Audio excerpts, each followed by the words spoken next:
করতেছি ঠিক এরকমভাবে আমরা আমাদের আন্দোলনটা চালিয়ে যাব। আমরা দরকার হলে আমাদের শ্রেণী ক্লাস পরীক্ষা যা রয়েছে এগুলো সব বয়কট করব, বন্ধ করে আমরা আমাদের এই আন্দোলনটা চলমান রাখবো। এর জন্য যদি আমাদের লড়াই করতে হয়, প্রশাসনিক কোনো ঝামেলার সম্মুখীন হব, আমরা আমাদের রক্ত দেব, দরকার হয় আমরা আমাদের জীবন দেব, আমরণ অনশন করতে হলে তাও করব। আমরা আমাদের দাবিগুলো আদায় করেই ছাড়বো।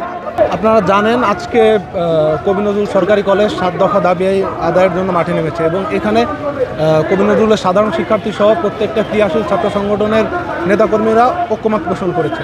আসলে মূল সমস্যা হচ্ছে, আপনারা জানেন কবি নজরুল সরকারি কলেজ 153 বছরের একটি ঐতিহ্যবাহী প্রতিষ্ঠান, কিন্তু দুঃখজনক হলেও সত্য এই কলেজের যে 153 বছরের যে ঐতিহ্য, সেই ঐতিহ্যের সাথে একাডেমিক যে পরিবর্তন হওয়া জরুরি ছিল, শিক্ষার্থী এবং শিক্ষক হল সংস্কারের যে পরিবর্তন হওয়া উচিত ছিল সেটা হয় নাই।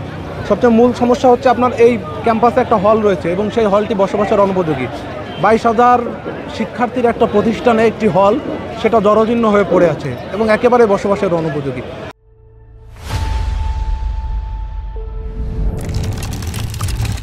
ক্লাস চলমান থাকলে পরবর্তী সেশনের শিক্ষার্থীরা বাইরে দাঁড়িয়ে থাকে।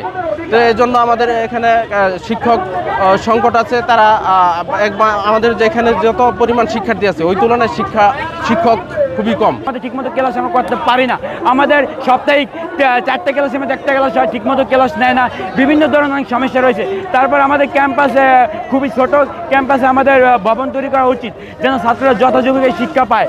আমাদের কবি নজরুল কলেজে শামসুল আলম হল আছে, যদিও সেই হলটি আসলে ছাত্রাবাস নামে সবাই চিনে, কিন্তু এই হলে মাত্র 80 থেকে 100 জন সর্বোচ্চ থাকতে পারে। সেখানে গ্যাদারিং করে এখন 140 জনের মতো আছে এবং আমাদের হল এবং যেহেতু আমাদের ছাত্র সংখ্যা প্রায় 42,000-এর মতো, সেজন্য আমাদের ভিন্ন ছাত্র এবং ছাত্রীদের জন্য হলের জায়গা এবং হল নির্মাণ করা এবং একাডেমিক ভবন আমাদের খুবই কম এবং সেখানে ক্লাসরুম সংকট।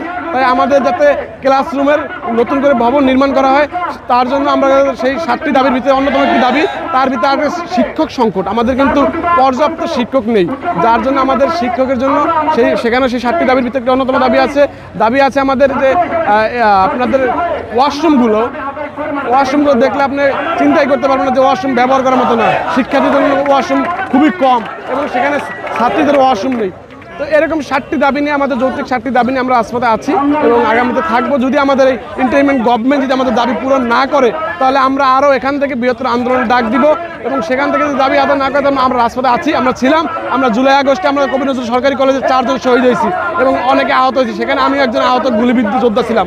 তো সেখানে আমরা বলতে চাই যে আমাদের রাজপথই আমাদের ঠিকানা, রাজপথই আমরা মোকাবেলা করব ইনশাআল্লাহ।